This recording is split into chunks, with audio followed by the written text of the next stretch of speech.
Namo Bhagavate Vasudevaya. Om Namo Bhagavate Vasudevaya. Om Namo Bhagavate Vasudevaya.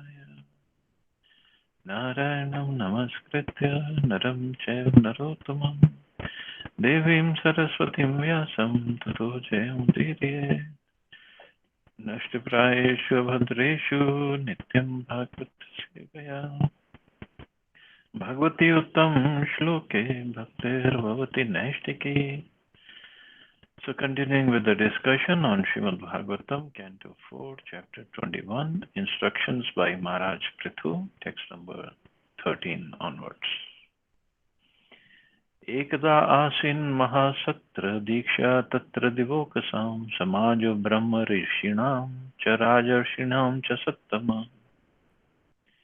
Once upon a time, King Prithu initiated the performance of a very great sacrifice in which great saintly sages, Brahmins, demigods from higher planetary systems, and great saintly kings known as Rajarishis all assembled together. In this verse, the most significant point is that although King Prithu's residential quarters were in India between the rivers Ganges and Yamuna, the demigods also participated in the great sacrifice it performed. This indicates that formerly the demigods used to come to this planet. Similarly, great personalities like Arjun, Yudhishthir, and many others used to visit higher planetary systems. Thus, there was interplanetary communication via suitable airplanes and space vehicles. So all this was happening, and demigods are coming and attending the sacrifices. And like Prabhupada says, Arjun, Yudhishthir, and many others visited higher planetary systems in the same body without any special equipment for breathing. So that was possible because they were qualified. Right now, we are not qualified to go to the higher planetary systems. And demigods don't want to visit us in this Kali Yuga anyway.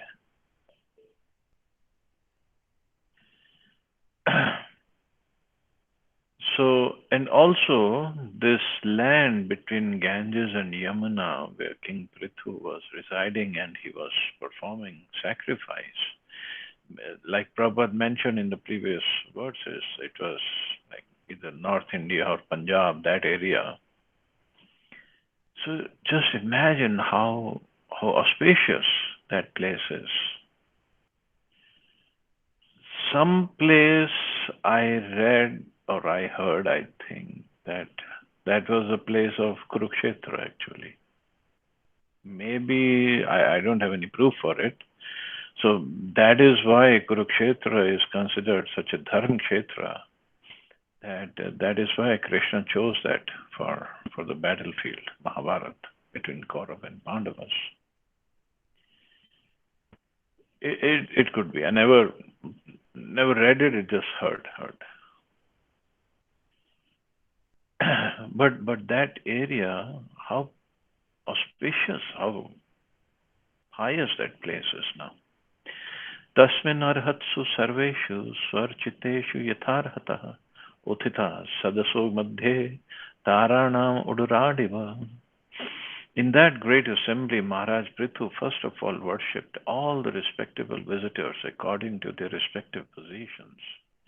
After this, he stood up in the midst of the assembly, and it appeared that the full moon had arisen amongst the stars. According to the Vedic system, the reception of great exalted personalities, as arranged by Prithu Maharaj in that great sacrificial arena, is very important.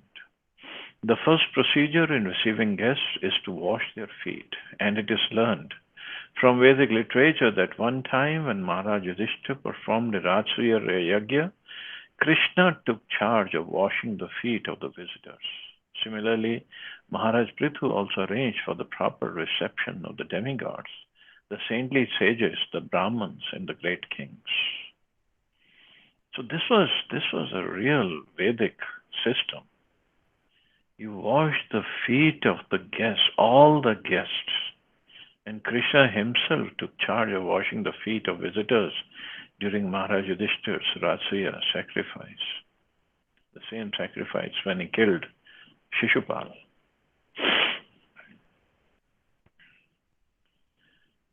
Pranshupina yata bhujo gaurah kanjarunekshana sunasa sumukha somya pinansa sudvijvismitaha. King Prithu's body was tall and sturdy, and his complexion was fair. His arms were full and broad, and his eyes as bright as the rising sun. His nose was straight, his face was very beautiful, and his personality grave. His teeth were set beautifully in his smiling face. Among the four social orders, Brahmins, Kshatriyas, Vaishyas, and Shudras, the Kshatriyas, both men and women, are generally very beautiful. The Kshatriyas are in the mode of passion.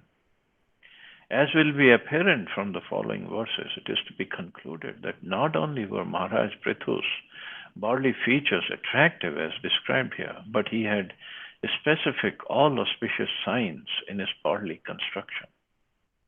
As it is said, the face is the index of the mind. One's mental constitution is exhibited by his facial features. The bodily features of a particular person are exhibited in accordance with his past deeds. For according to one's past deeds, his next bodily features, whether in human society, animal society, or demigod society, are determined. This is proof of the transmigration of the soul through different types of bodies. So the bodily features of a particular person are exhibited in accordance with his past deeds.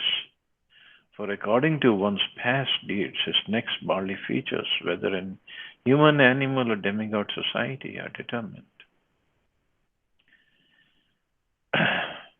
But yes, I mean, if somebody is like sometimes people argue that where is God when a little baby, sometimes little baby is born without limbs or with some kind of illness,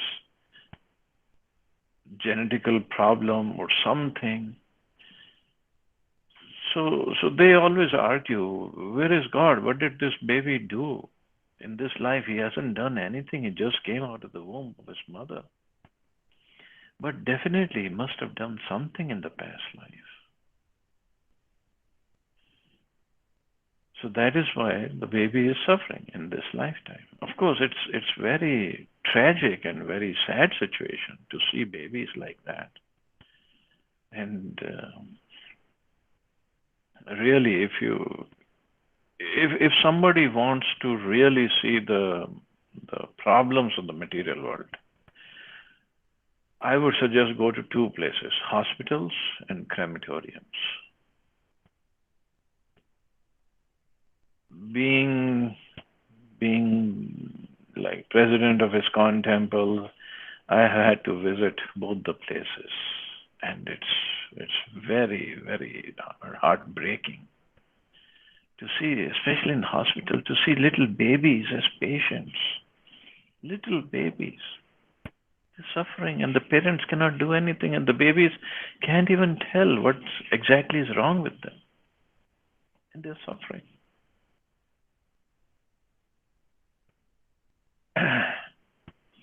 So after visiting those places and the crematorium where dead bodies are burning in wholesale, and then you see everybody how, I mean, nowadays people don't even wait for the body to be burnt completely. As soon as they put the body on the fire, when the fire has started, they all start doing their gossiping and they're talking business over the phone. And next thing is how fast we can get out of here so we can get to our business. Hey, you have come here.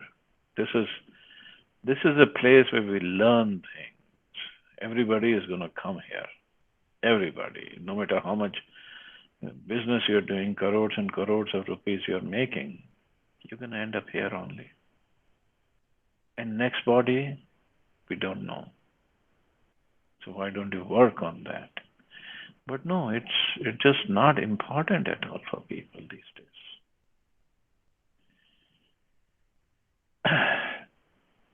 So here Prithu Maharaj was there. Of course, Prithu Maharaj,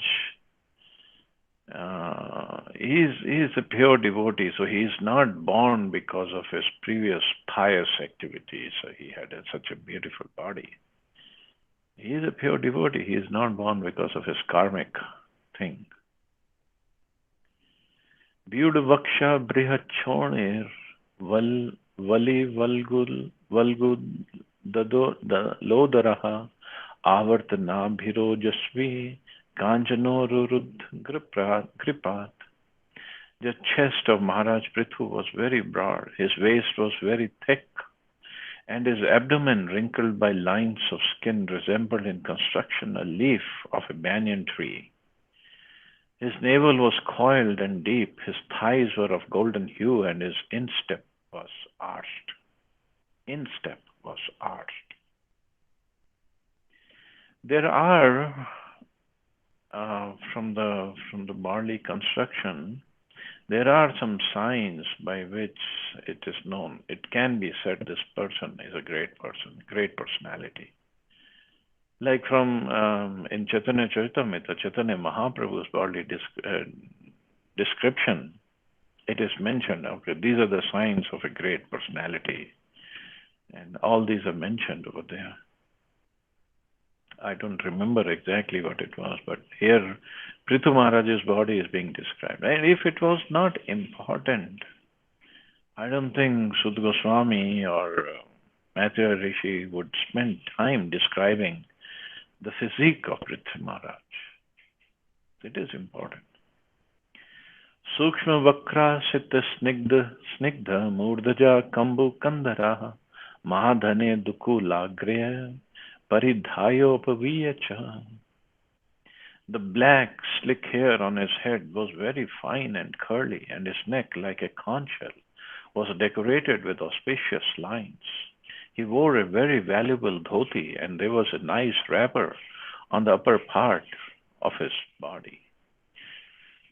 Dukul Agre. So that is, the real word is Dukul Agre. So dressed with the dhoti. So Dukul means the cloth or covering. Agre, covered, and the front part is covered. Of course, the whole part is covered. Vyanjita Shesh Gatra Shrir Niyame Nyasta Bhushna Krishna Jindhara Shriman Kushpani Kritochitaha. As Maharaj Prithu was being initiated to perform the sacrifice, he had to leave aside his valuable dress, and therefore his natural bodily beauty was visible. It was very pleasing to see him put on a black deerskin and wear a ring of kusha grass on his finger, for this increased the natural beauty of his body.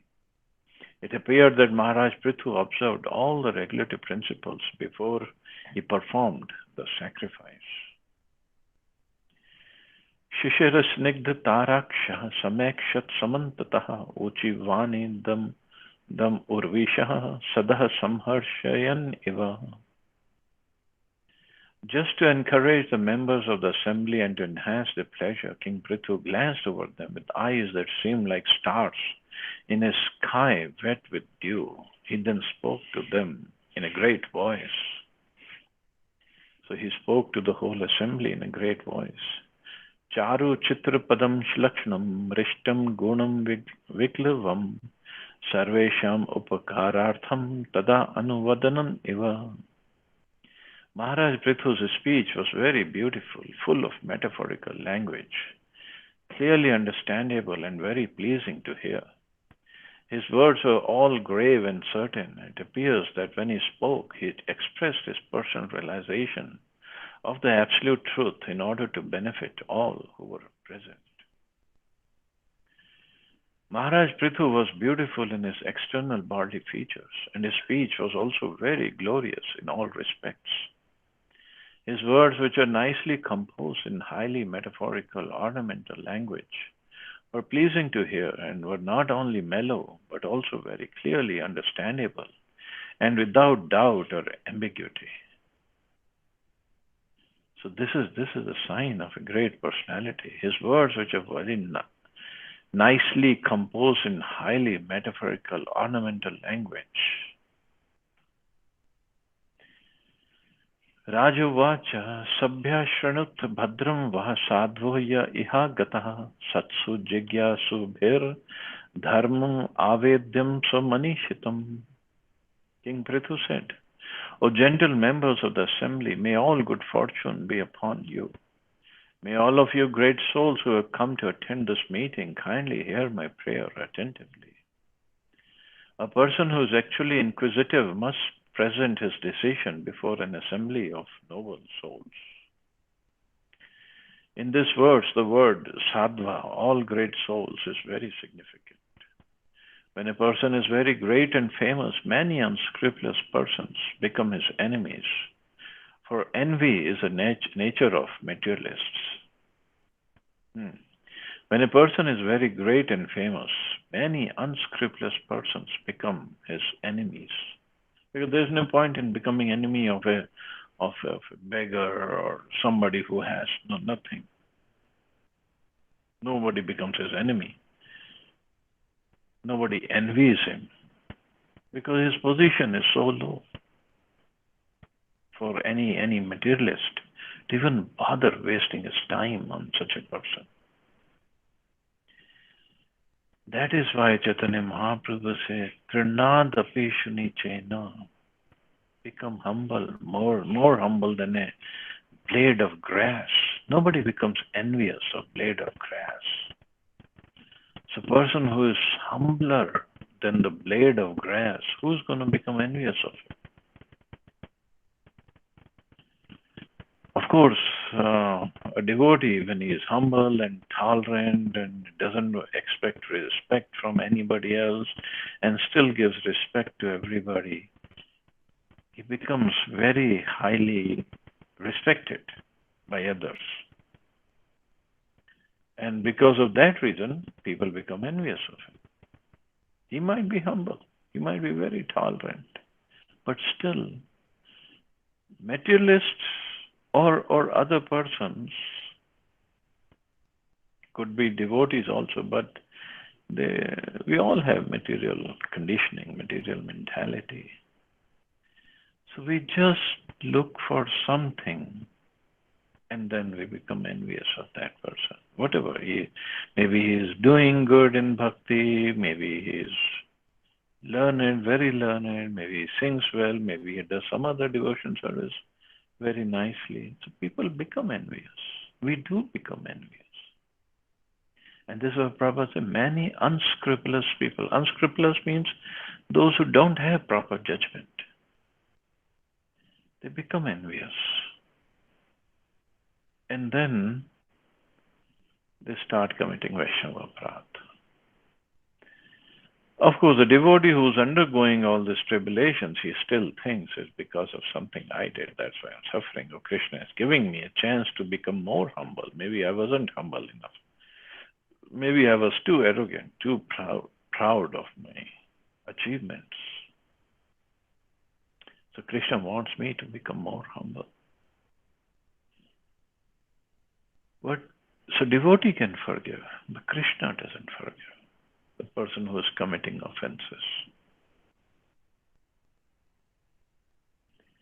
In any meeting, there are different classes of men, and it is to be supposed, therefore, that because Prithu Maharaj was very great, he must have had several enemies present in the assembly, although they could not express themselves. Maharaj Prithu, however, was concerned with persons who were gentle, and therefore he first addressed all the honest persons, not caring for the envious. He did not, however, present himself as a royal authority empowered to command everyone, for he wanted to present his statement in humble submission before the assembly of great sages and saintly persons. As a great king of the entire world, he could have given them orders, but he was so humble, meek, and honest that he presented his statement for approval in order to clarify his mature decision. Everyone within this material world is conditioned by the modes of material nature and therefore has 4 defects. But although Prithu Maharaj was above all this, still, like an ordinary conditioned soul, he presented his statements to the great souls, sages and saintly persons present there. So previous verses we saw how great physique he had, beautiful body, voice, and the way he spoke. And now it is shown here, still he spoke very humbly. He was so humble, meek, and honest. Although he was the great king of the entire world, he got the benedictions from the Supreme Lord himself. And all the demigods were present in the sacrifice. Just imagine his position, and still he was so humble. Aham dandadharo raja prajanam ihe yojita rakshita vritidah sveshu setushu sthapita prithak. King Prithu continued, by the grace of the Supreme Lord, I have been appointed the king of this planet, and I carry the scepter to rule the citizens, protect them from all danger, and give them employment according to their respective positions in the social order established by Vedic injunctions. A king is supposed to be appointed by the Supreme Personality of Godhead to look after the interests of his particular planet. Of course, that time he was king of the whole planet. Now it is king of a country or king of a small area. But still, the responsibility is the same. On every planet, there is a predominating person, just as we now see that in every country, there is a president. If one is president or king, it should be understood that this opportunity has been given to him by the Supreme Lord. According to the Vedic system, the king is considered a representative of Godhead and is offered respects by the citizens as God in the human form of life. So that's why he's called Nrideva, or Nripati. So he is to be given, he is to be offered respects as given to the Supreme Lord. Actually, according to Vedic information, the Supreme Lord maintains all living entities, and especially human beings, to elevate them to the highest perfection. After many, many births in lower species, when a living entity evolves to the human form of life, and in particular to the civilized human form of life, his society must be divided into 4 gradations as ordered by the Supreme Personality of Godhead in Bhagavad Gita. Chaturvarnyam Maya Srishtam, the 4 social orders, the Brahmins, the Kshatriyas, Vaishyas, and Shudras, are natural divisions of the human society, and as declared by Prithu Maharaj, every man in his respective social order must have proper employment for his livelihood. It is the duty of the king or the government to ensure that the people observe the social order and they are also employed in their respective occupational duties. In modern times, since the protection of the government or the king has been withdrawn, social order has practically collapsed. No one knows who's a Brahman, who's a Kshatriya, who's a Vaishya, or who's a Shudra, and people claim to belong to a particular social order by birthright only. It is the duty of the government to re-establish social order in terms of occupational duties and the modes of material nature, for that will make the entire world population actually civilized. If it does not observe the institutional function of the 4 social orders, human society is no better than animal society, in which there is never tranquility, peace, and prosperity, but only chaos and confusion.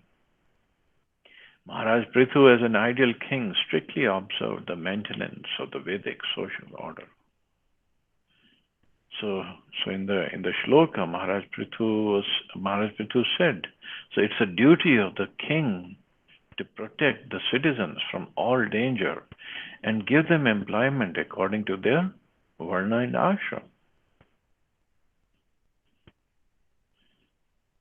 So whether one is a Brahman, Kshatriya, Vaishya, and Shudra, and in the ashram it's only Grahastha ashram because other three ashrams they don't earn money. But for other three ashrams also, the proper arrangements have to be made by the king, by the government, so that they can make progress, spiritual progress properly.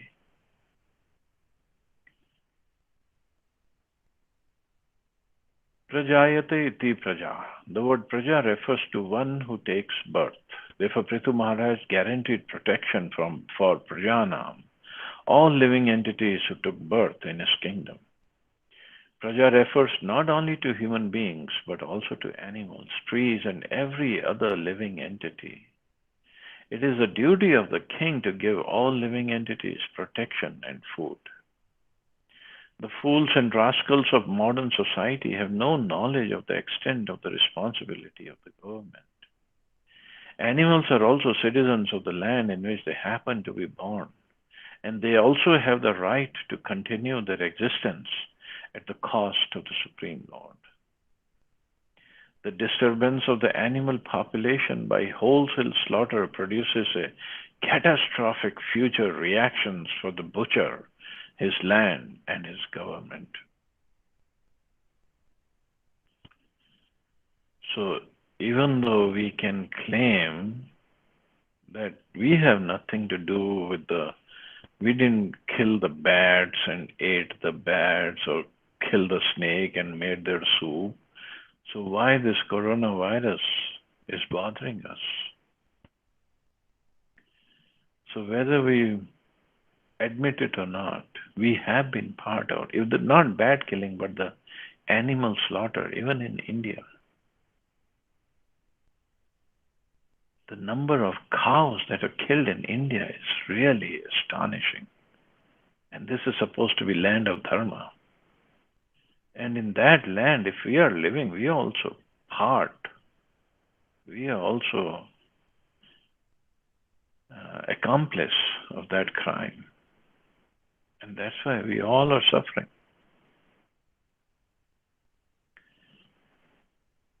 Killing of animals, the wholesale slaughter produces a catastrophic future reactions for the butcher, his land, and his government. So everybody is responsible. Everybody has to pay for it. And not just the animal slaughter, it's how we are treating the nature as well, how we were treating the nature. So the reactions will be there. Some people will suffer more, some people will suffer less, but the reactions definitely will be there. Tasya tad anusthana dhyanahur brahmavadina lokah syuh kama sandoha yasya tushyati dishtadrik. I think that upon the execution of my duties as king, I shall be able to achieve the desirable objectives described by experts in Vedic knowledge. This destination is certainly achieved by the pleasure of the Supreme Personality of Godhead, who is the seer of all destiny. Maharaj Prithu gives special stress to the word Brahmavadina by the experts in Vedic knowledge. Brahma refers to the Vedas, which are also known as Shabda Brahma, or the transcendental sound. Transcendental sound is not ordinary language, although it appears to be written in ordinary language. Evidence from the Vedic literature should be accepted as final authority. In the Vedic literature, there is much information, and of course, there is information about the execution of a king's duty. A responsible king who executes his appointed duty by giving proper protection to all living entities on his planet is promoted to the heavenly planetary system. This is also dependent upon the pleasure of the Supreme Lord. It is not that if one executes his duty properly, he is automatically promoted, for promotion depends upon the satisfaction of the Supreme Personality of Godhead. So it's not just by our work we can we can be elevated or go down, it has to be sanctioned by the Supreme Lord also. It must ultimately be concluded that one can achieve the desired result of his activities upon satisfying the Supreme Lord. This is also confirmed in first canto, second chapter of Srimad Bhagavatam. So upon satisfying the Supreme Lord, so the Supreme Lord was very much satisfied with Prithu Maharaj because he stopped at 99 sacrifices when Indra didn't want him to do the 100th sacrifice. So he just stopped, and that pleased Brahmaji and Vishnuji. The perfection of one's execution of his appointed duties is the ultimate satisfaction of the Supreme Lord. The word Kam Sandoha means achievement of the desired result. Everyone desires to achieve the ultimate goal of life, but in modern civilization, the great scientists think that man's life has no plan. This gross ignorance is very dangerous and makes civilization very risky. People do not know the laws of nature, which are the rulings of the Supreme Personality of Godhead. Because they are atheists of the first order, they have no faith in the existence of God and his rulings, and therefore do not know how nature is working. This gross ignorance of the mass of people, including even the so-called scientists and philosophers, makes life a risky situation in which human beings do not know whether they are making progress in life. According to Srimad Bhagavatam, they are simply progressing to the darkest region of material existence. Adanta Gobhir Vishatam Tamishram. The Krishna consciousness movement has therefore been started to give philosophers, scientists, and people in general the proper knowledge about the destiny of life. Everyone should take advantage of this movement and learn the real goal of life. So people don't know what is the real goal and how to please the Supreme Personality of Godhead. General mass of people they are ignorant. They just don't know. The life there revolves around eat, drink, and be merry. That's it. Work hard, make money, just enjoy. That's it. Enjoy what? Enjoy the senses. But the senses, they can never be completely enjoyed. They can never be satisfied, no matter what we do. So some desire or many desires will be left unfulfilled. And then there's next birth, next body, next life. We don't know where, which species, which country. And then we start all over again. So people just don't know how to satisfy the Supreme Lord, how to work in a way that the Supreme Lord is satisfied. So this is what Prabhupada says, that Krishna, and this is not just for laymen, it's even the scientists, philosophers, they just don't know. They can speak very nice philosophy or very nice, as Prabhupada said, philosophy, nice language they can use. In fact, one of our devotees, he loved to write nice articles. So to get a feeling of how karmis write, so he started reading these Times magazine or the other magazines, because in these magazines, the writers, they have limited space and they have to write so eloquently that whatever they want to say, it can fit in that limited space.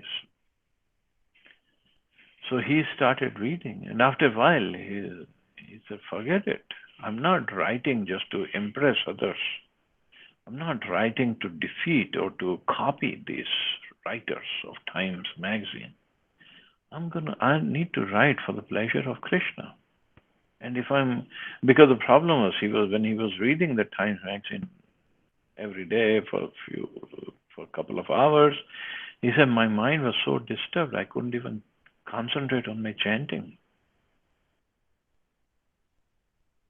Even Prabhupada said he was once reading either some newspaper or Times magazine, and after a while he told Tamal Krish Maharaj to take it away. He said, "It's taking my attraction away from Krishna." It's nicely written. The articles were very nicely written, but he's taken my attraction away. I don't need to read all this.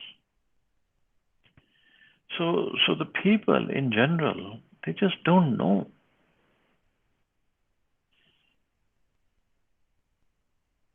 Example, I mean, now, like we see in India now. In India, all these TV channels, there's so many TV channels,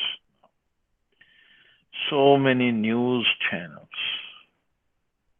same news, and everybody is fighting and over their viewpoint, and whether India has fought with China, or what's happening in Corona case, or what's happening in Bollywood, and everybody is yelling and screaming so that they get more people to watch their shows. What is this all about? Is it pleasing Krishna?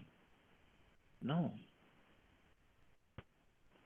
They say we are the upholders of truth, and you should watch me speak how I defeat and completely demolish the opposition. And this is some temporary situation, and tomorrow there'll be something else, and then we'll be screaming and fighting over that, and day after tomorrow there'll be something else, and they can keep on going, and people are also watching them, spending hours and hours watching the television and seeing these people fight. What's the point? Yes, justice should be done. Whatever has to be done properly, yeah. But is it pleasing Krishna? That should be the litmus test of everything that we do or say. Sansiddhir haritoshanam. Perfection is when we please Krishna.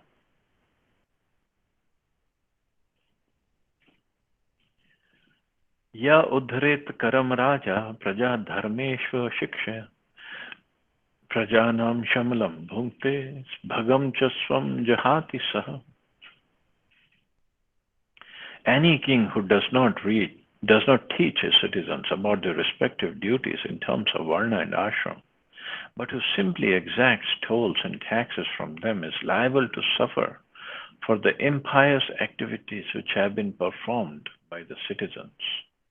In addition to such degradation, the king also loses his own fortune. So if he does not teach his citizens about their respective duties in terms of varna and ashram, or who doesn't give facilities, whether everybody follows it or not, that's their choice. But it's the king's duty to provide facilities. People can work, then can do their duties in terms of their respective varna and ashram. Otherwise, he has to suffer. The king has to suffer. A king, governor, or president should not take the opportunity to occupy his post without also discharging his duty. He must teach the people within the state how to observe the divisions of varna and ashram.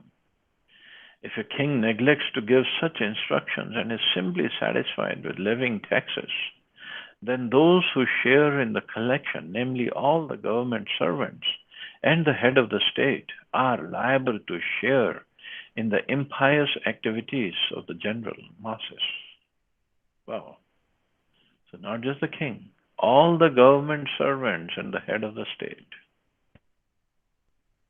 So I guess I'm also liable now. I work for the government. So I better chant extra rounds every day. The laws of nature are very subtle. For example, if one eats in a place which is very sinful, he shares in the resultant reaction of the sinful activities performed there. It is a Vedic system, therefore, for a householder to call Brahmins and Vaishnavas to eat at ceremonial performances in his house because the Brahmins and Vaishnavas can immunize him from sinful activities. But it's not the duty of rigid Brahmins and Vaishnavas to accept invitations everywhere. There is, of course, no objection to taking part in feast in which prasad is distributed. There are many subtle laws which are practically unknown to people in general. But the Krishna consciousness movement is very scientifically distributing all this Vedic knowledge for the benefit of the people of the world.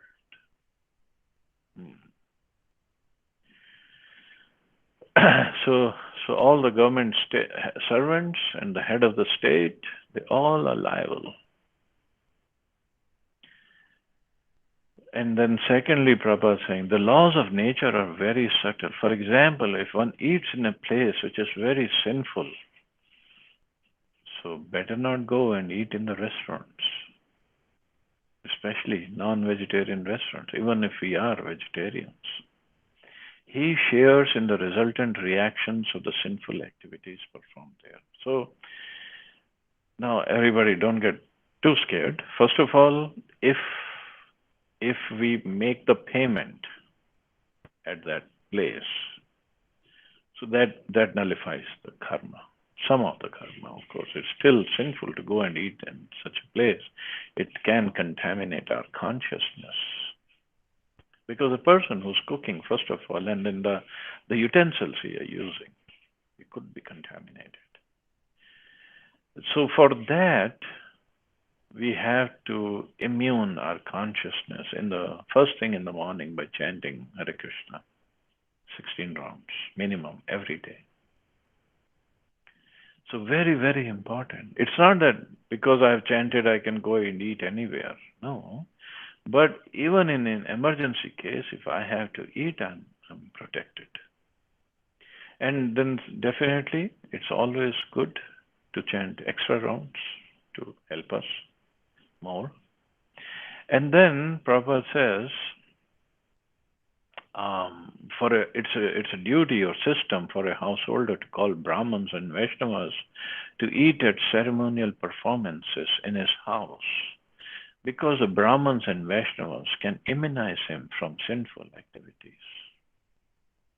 Because a householder, grahastha, to make money, even if he is not breaking the four regulatory principles, he is definitely doing some lying, and some karma is involved in his money.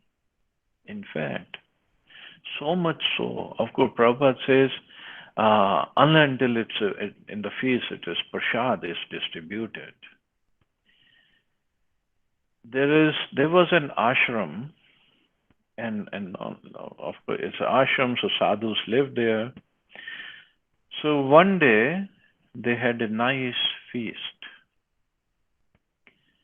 So it just happens once in a while, and everybody enjoyed the feast. Nice kheer and whatever, puri and paneer sabji and whatever it was there. But at night, what happened? Every single sadhu had a bad dream, sinful dream.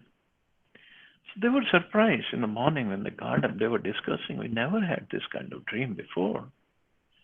What happened yesterday? Then they all had the meeting, and then it was concluded that because of that feast, that was the only thing different that we did from our regular schedule. So something must be in the feast. So then they inquired, who prepared the feast? Well, it was all sadhus from their ashram. Then it was like, who sponsored that feast? So it was, went to the accounts office, and the accounts office said, oh, some lady sponsored the feast yesterday. So then it was more investigation done, and it was found that that lady was a prostitute. Because she had sinful source of income. Even though it was prasad, it was offered to Krishna. So it is said, at some place I read that, and there was once in a class, Jitamitra Prabhu also explained it. Once also I read it, heard it from Tamalkash Maharaj, that Krishna can eat anything. For him, nothing is going to bother.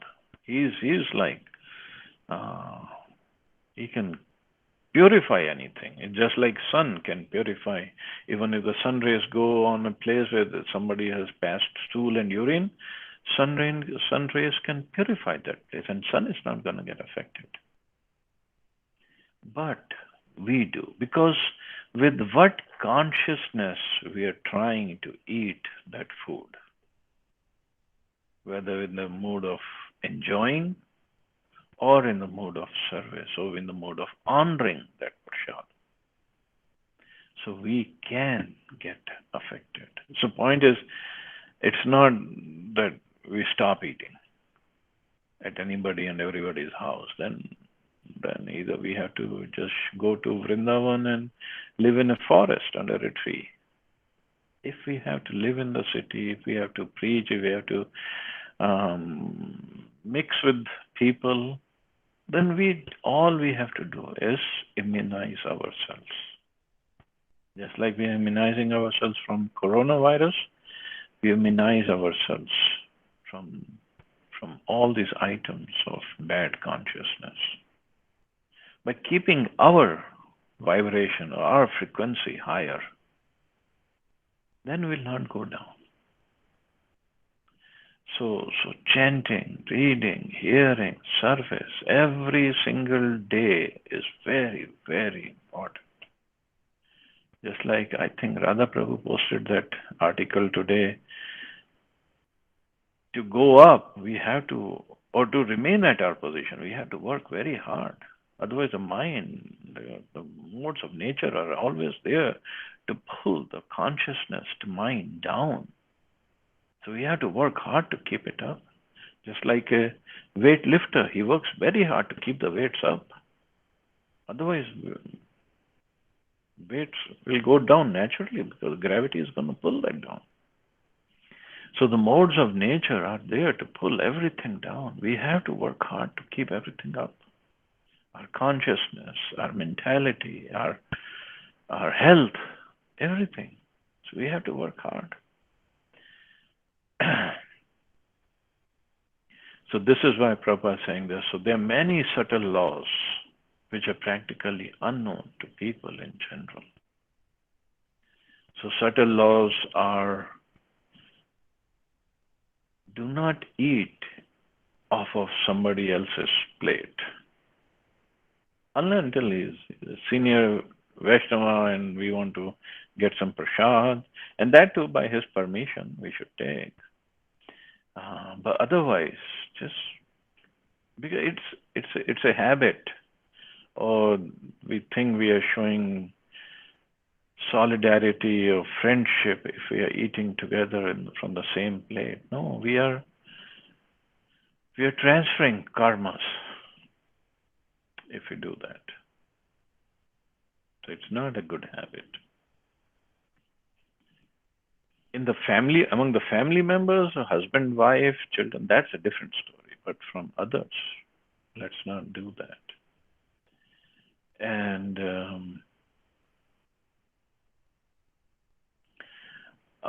there are other points as well, so maybe next discussion, if something comes to my mind, I'll let you know. But we just got to be careful, very careful, that's all. So anyway, we'll stop here, see anybody has any questions or comments.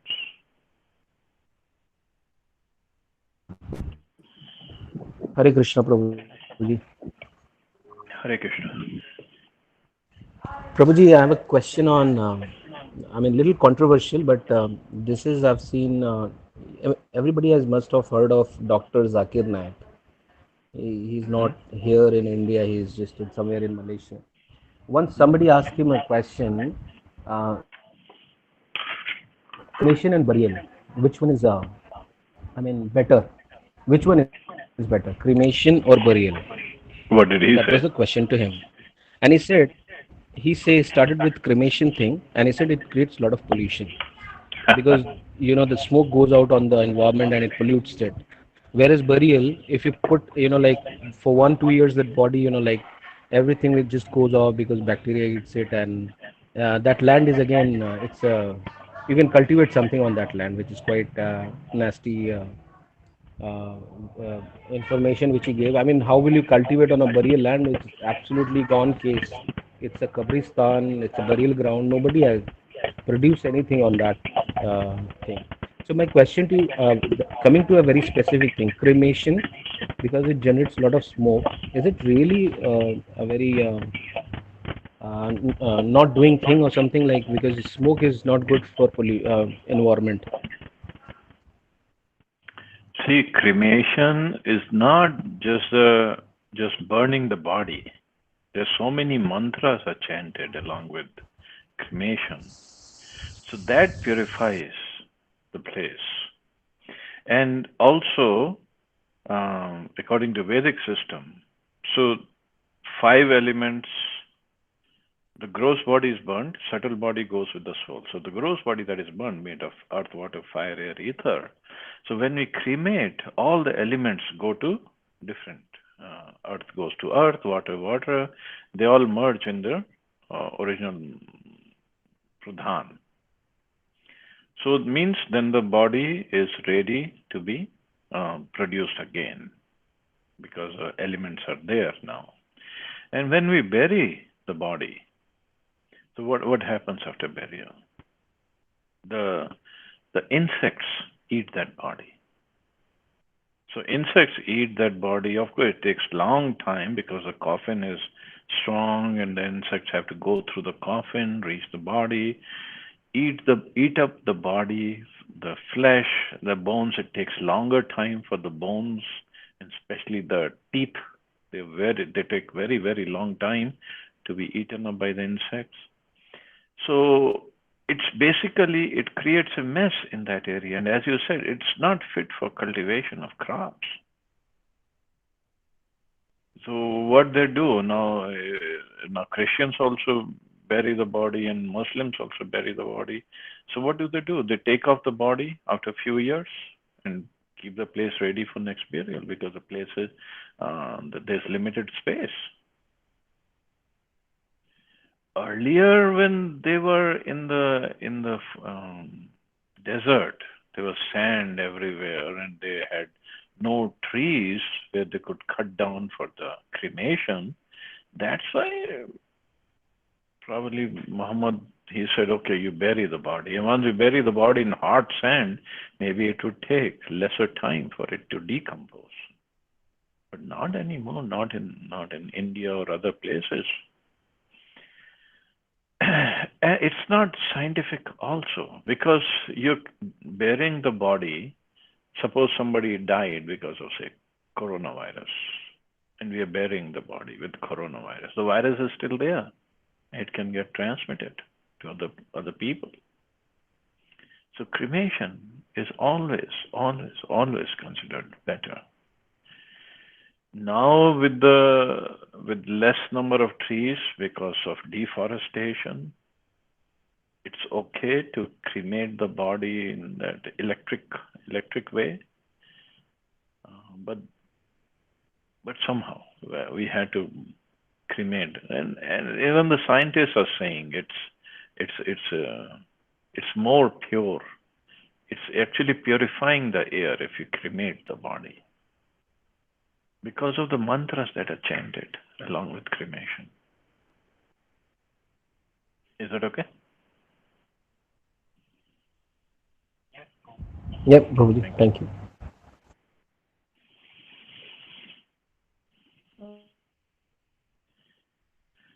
Okay, so I guess we can stop. Yeah. Hare Krishna, Yes. Prabhuji.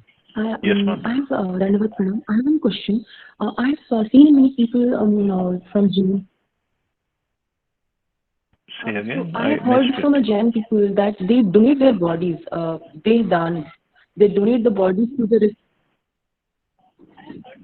So I have heard from Jain people that they donate their bodies to some sansthan for research work or something like that. How is that considered? So, according to them, it's a very good charity. Like here also, when you sign up for anything, like even driver's license, they ask you if you want to donate your body parts when you die, which is considered very good charity. But there's a problem. Problem in the sense, it's not that if I leave my eyes here and the body dies, then next body I will be blind because I left my eyes here. That's not the logic here. First of all, especially for devotees, what happens when we are engaged in so much of devotion service, chanting, reading, and this and that, or whatever progress we are making. So there is a frequency of the body organs. Now that frequency is changing from material towards spiritual. Maybe it has changed 1% only. I'm not saying I have made 100% progress. It has changed maybe 1%. So the person who's receiving these organs, he might not be at the same frequency. So these organs, they look like that organ, but the frequency is different. So it will not help him, actually. And moreover, materially it sounds like a very good thing to donate the organs, but that person has his own karmas to deal with. Suppose he was supposed to live for 50 years without eyes, and then he was supposed to die. Now at the age of, say, 20, 25, somebody donated eyes and he got the eyes. But his karma is still there of living without eyes for 30 years left. So that karma will still remain with him. So next life, he was supposed to have eyes. Now he will not have eyes next life.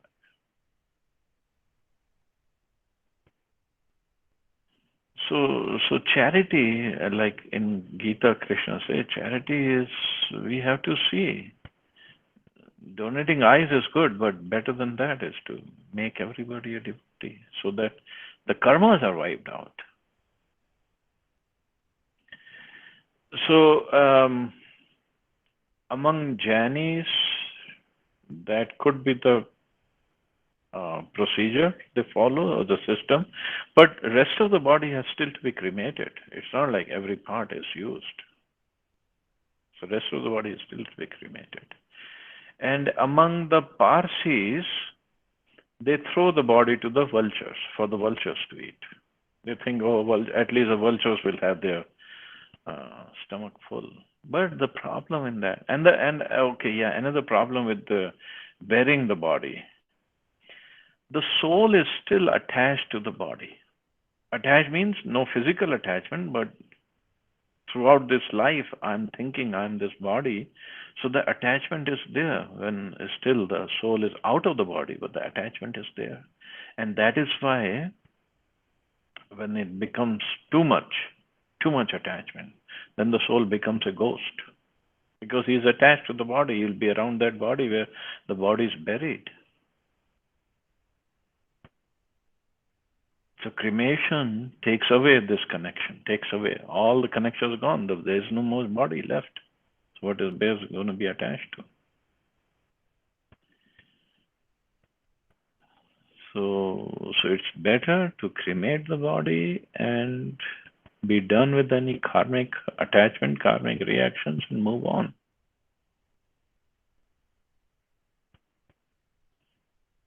Is that okay?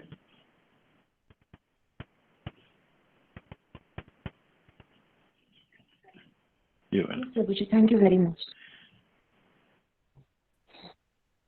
And another thing, just because you all ask questions about the dead bodies now, you know how these eunuchs, hijiras, what do they do when they take the dead body?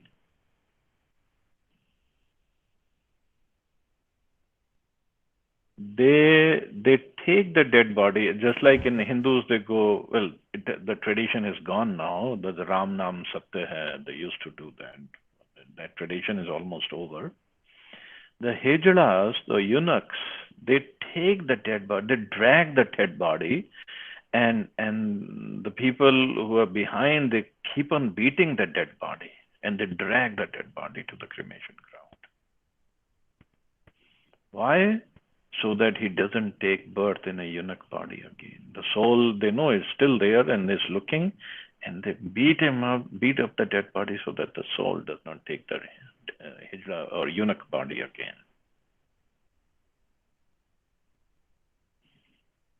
So many things go on in the society.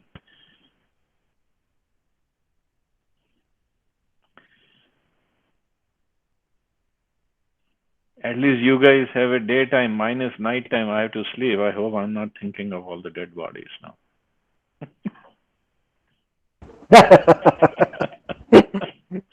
We scared you, Prabhuji.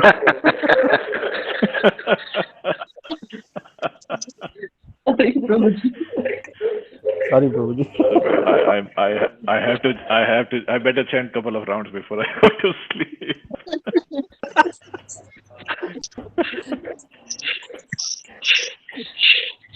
All the best, Prabhu. Thank you, Prabhu. Okay, so we'll stop here. You all have a wonderful and safe day. Hare Krishna. Jai Shri Prabhu. Hare Krishna, Prabhuji. Thank you very Hare much. Krishna.